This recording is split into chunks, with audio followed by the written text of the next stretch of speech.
একটা পিসিকে দিয়ে দিয়ে দেব। সবজি টবজি নিয়ে এসে স্নান করলাম। স্নান করে আজকে কাছে নিয়ে অনেকগুলো ভেজানো আছে। ওই যে ফুল তোলা হয়ে গেছে। আর এখন দিব পুজো, 12টা বেজেই গেল। বর জিমে গেছে, তো এখন পুজো দিয়ে ফটাফট রান্নাঘরে ঢুকবো। তো দেখো বাজার টাজার করে নিয়ে এসেছি, এখনও বের করার টাইমই পাইনি। আলু ছিল না, তারপরে তোমার পেঁয়াজ মেয়াজ কিছুই ছিল না, সবই তোলা হয়েছে। এই যে সবই নিয়েছি। আর আজকে তো পিঠে খাওয়ার দিন, তো পিঠে খাওয়ার দিনের দেখো পিঠের জন্য সব রেডিও হয়ে গেছে। এই যে সরা আমাদের এখানে আশেপাশে বিক্রি হচ্ছিল, মানে একটা, তো আমার একটার থেকে না ওই 5টা ছোটো ছোটো যেগুলো হয় দুধে মনে হয় বেশি ভেজে, বড়গুলো ভেজে, কিন্তু আমার এইগুলো দেখতে বেশি ভালো লাগে। তো ওই যে পাশের একটা পিসিকে দিয়ে সদরঘাট থেকে আনালাম, ঠিক আছে। আর এই দেখো দুধ দুধ হচ্ছে দিয়ে গেছে আমাদের, দিয়ে গেছে, এক্ষুনি দিয়ে গেল। সব বরের সব বন্ধুগুলো বেশিরভাগই হচ্ছে ঘোষ। তো কালকে দেখছি মানে অনেকটা প্রায় 1 থেকে 1.5 কেজি মতো মোয়া দিয়ে গেছে। তারপরে আজকে এখানে 7 থেকে 8 কেজি মতো, ফোনে মনে হচ্ছে যে অল্প, কিন্তু অনেকটা বড়, ঠিক আছে। তো 7 থেকে 8 কেজি মতো এখানে দুধ আছে। পুজো দেওয়া হয়ে গেল। আর এই দেখো এই ধূপকাঠিটার এত সুন্দর একটা সেন্ট বেরিয়েছে, দেখো। পুজো দিয়ে একটা শান্তি পাই, এখনো মাথা চালানোর টাইম পাইনি।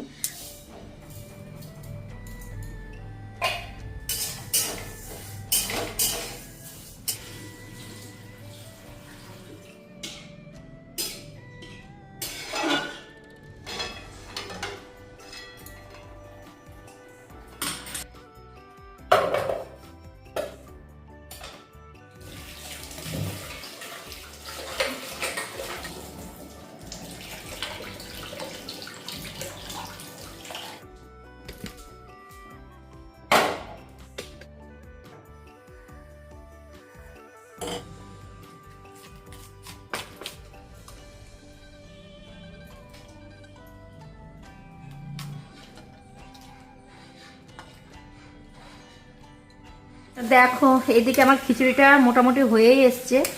এর মধ্যে মটরশুঁটি আর ফুলকপি দিয়েছি ভেজে ভেজে রাখা। আর আমি কিন্তু যখন খিচুড়ি করি তখন কিন্তু জলের পরিমাণটা একটু বেশি দিই, তার কারণ কি বলতো, আমার বর আবার বেশি পাতলাটাই পছন্দ করে। আর খিচুড়ি ঠান্ডা হয়ে গেলে কিন্তু জমে যায়, তো সেই জন্য আমি জলের পরিমাণটা বেশি দিয়েছি। আর এখানে যে 5 তরকারিটা বসিয়েছি,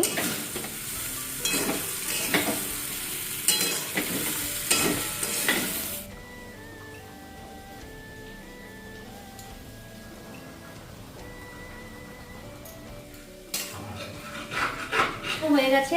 এর মধ্যে কিন্তু আমি এখন দিয়ে দেবো একটু জল।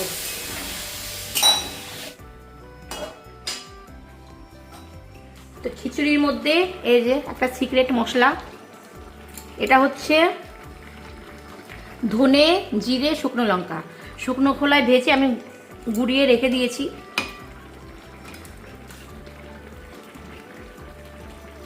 আর এটার মধ্যেও দিব, জলটা শুকাক, তারপরে এর মধ্যেও দিব।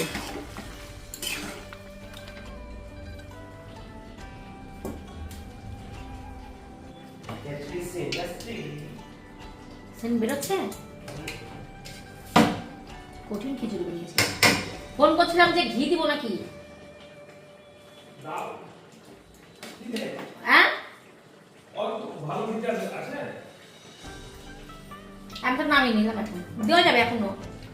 খুব দরদরা হয়ে গেল তো। দরদরা মানে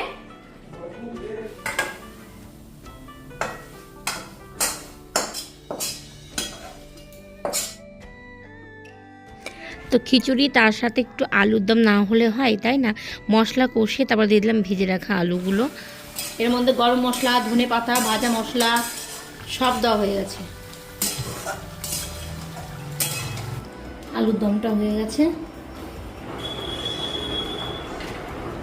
হ্যাঁ যে আমরা আছে নিরামিষ, তুইও নিরামিষ, বুঝলি।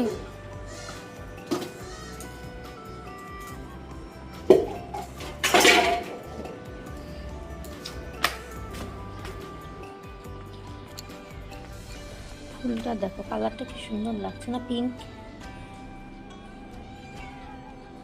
দারুণ লাগছে। অ্যাঞ্জেল আজকে নিরামিষ খাচ্ছে, দুধ দিয়ে মাখিয়ে দিলাম। আর এই ফুলটা বেশ ভালো লাগছে। রান্না করে এই যে গ্যাস মুছে রান্নাঘরটা পরিষ্কার করে নিলাম। আর দেখো কতটা দুধ, তো একটাতে আটলো না, আমি দুটোতে বসিয়ে দিয়েছি। তো দুধটা জাল করে রাখছি। আর এই সরাটা ধুয়ে রাখলাম, ছাদে গিয়ে খেয়ে আসলাম বসে। আর খিচুড়ি আমার ভালো লাগে না, একটু খেয়েছি আর অর্ধেকটা ফেলেছি। এই যে হয়ে গেছে দুধ জাল করা, এটাও হয়ে গেছে। তো ভালো করে ঢেকে এখন রেখে দিতে হবে। বিড়ালের ঝড়টা চাল।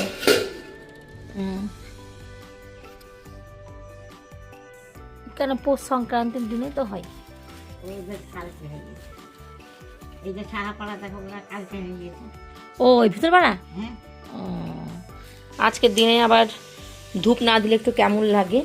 এই যে ধূপ টুপ দিলাম। আর এখানে একটা বুদ্ধা শুয়ে আছে।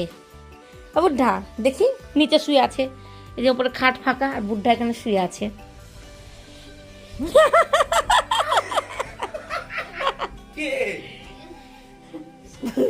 বুদ্ধা খালি শুয়েই থাকে। বুদ্ধা যখনই পড়ার পড়তে বসার চান্স মানে টাইমটা আসবে তখনই বুদ্ধা শুয়ে পড়ে। তো আমি এখন ব্যাটার তৈরি করব। ব্যাটারটা তৈরি করে তারপরে আলপনা দিব। এখন আলপনা দেওয়া হয়নি, একটু ঘুমিয়েছিলাম। মানে ওই 10 মিনিট হোক 15 মিনিট হোক আমার একটু ঘুমোতে হয়, নইলে সন্ধ্যার সময় প্রচণ্ড মাথা যন্ত্রণা করে।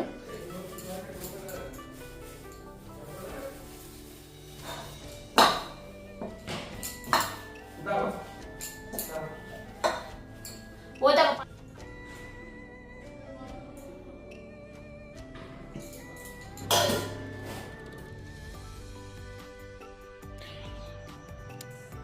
বেশি দিলাম না, কালকে বৃহস্পতিবার। আর এই হচ্ছে খোলমেটে গোলানো থাকলো, এটা আবার কালকে দিব। আমার পিঠে কিন্তু তৈরি করা হয়ে গেছে। এই দেখো এটা হচ্ছে পুলি পিঠে। আর কয়েকটা পাটি সাপটা করেছি, কিন্তু এখানে রসটা করে নিয়েছি, গুড় দিয়ে জাল করলাম। আর অনেকটা দুধ ছিল, এই দুধটায় রেখে দিলাম। তো এখন রান্না করব মাংস। আর সরা পিঠেগুলো আমি করতে পারিনি, এই দেখো পুড়ে পুড়ে গেছে, পারিনি। এই যে এখানে ভাত বসিয়ে দিয়েছি আর মশলাটা কষানো হয়ে গেছে। এখন আমি এর মধ্যে দিয়ে দেবো হচ্ছে এই যে চিকেনটা দিয়ে দিই।